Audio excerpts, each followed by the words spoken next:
A un ritme de 4 segons al dia, fotograma a fotograma, el director noruec Ivo Caprino va donar vida a uns personatges que acabarien marcant una generació.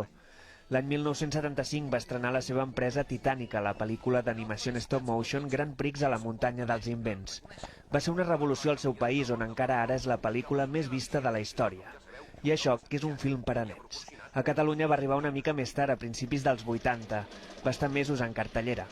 Milers de nens la van veure i d'aquests pocs l'han oblidada.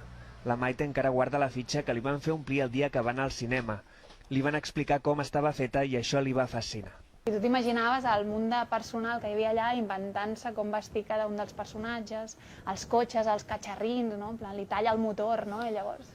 Conscients de com va impressionar el film aquells nens, la distribuïdora Pack Magic ha decidit portar-lo de nou a la gran pantalla.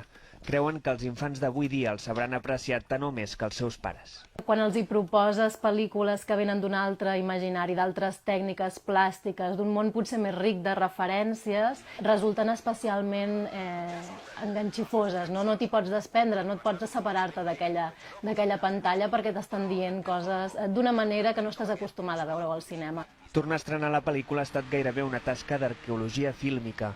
A Noruega, Pack Magic va poder obtenir la versió digital remasteritzada gràcies a la família del director. Per obtenir l'àudio, el doblatge en català dels 80 van contactar amb la Filmoteca de Catalunya. Allà, al Centre de Conservació i Restauració, entre les 200.000 llaunes emmagatzemades a 5 graus, hi van trobar còpies antigues en 35 mil·límetres.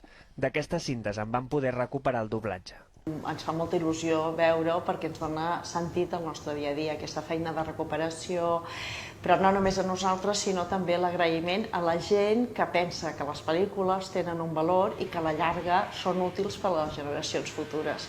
Futures o, en aquest cas, actuals. La pel·lícula s'estrena aquest divendres al cinema Girona, on està previst que estigui unes setmanes.